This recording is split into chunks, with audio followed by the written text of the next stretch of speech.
Magandang araw mga kababayan. Narito po ang pinakabagong update ngayong araw, November 8, 2024 Friday, tungkol kay Bagyong Marce. Medyo humihina na po ito at habang ito ay papalabas, meron namang low pressure area sa labas ng Philippine Area of Responsibility na papasok. Para naman lagi kang updated sa lagay ng panahon, i-click mo lang ang subscribe button. So ngayong umaga, tinatayang nasa coastal waters ng Pasugin, Ilocos Norte ang sentro ng bagyo. Taglay pa din ni Marce ang maximum sustained winds na 155 kilometers per hour. Malapit sa sentro, may bugso ng hangin na umaabot sa 215 kilometers per hour. Ang bagyo ay kumikilos patungong west-northwest sa bilis na 10 kilometers per hour. Ang malakas na hangin ng bagyo ay umaabot hanggang 500 kilometers mula sa gitna nito. Inaasahang patuloy na kikilos si Marce pakanluran at lalabas ng Philippine Area of Responsibility mamayang hapon o gabi dahil sa epekto ng northeasterly wind flow. Posibleng magpatuloy ang kanyang paghina sa mga susunod na araw habang papalapit sa South China Sea. Ngunit mananatili ito sa typhoon category hanggang sa paglabas ng bansa. At ang low pressure area naman na sinasabi ng Pag-asa, nakita ito sa layong 1,650 kilometers ng northeastern Visayas. Ito yung kaulapan na yon.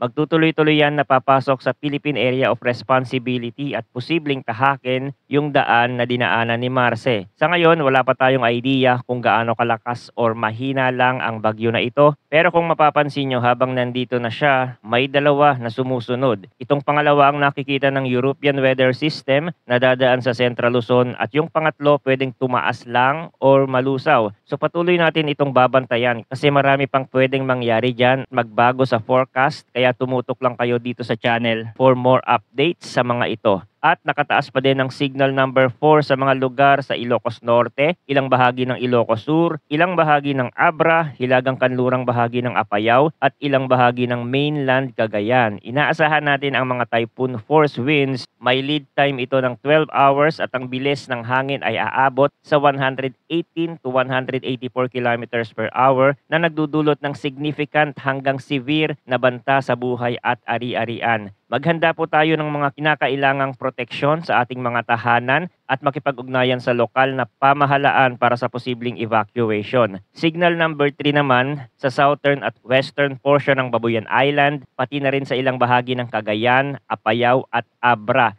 Asahan natin ng storm force winds. May lead time ito ng 18 hours na may bilis na 89 to 117 kilometers per hour. Ang posibleng epekto ay moderate hanggang significant na pinsala sa mga mahihinang infrastruktura. Inaasahan natin ang posibilidad ng pagkasira ng bubong, mga puno at ilang infrastruktura. Signal number 2 para sa mga natitirang bahagi ng Batanes, Babuyan Island, mainland Cagayan, Isabela, Abra, Kalinga, Mountain Province at Ifugao. At signal number 1 naman sa natitirang bahagi ng La Union, Pangasinan, Ifugao, Benguet, Isabela, Quirino, Nueva Vizcaya, hilaga at gitnang bahagi ng Aurora, hilagang bahagi ng Nueva Ecija at hilagang bahagi ng Zambales. Inaasahan natin ang matinding pag-ulan dala ni Marce kaya patuloy na inaabisuhan ang mga nasa mababang lugar at landslide prone area. Ito po ang mga lugar na inaasahang makakaranas ng heavy to intense rain ngayong araw, November 8, Friday, Ilocos Norte, Ilocos Sur, Apayao at Abra. Moderate to heavy naman para sa mga lugar ng La Union,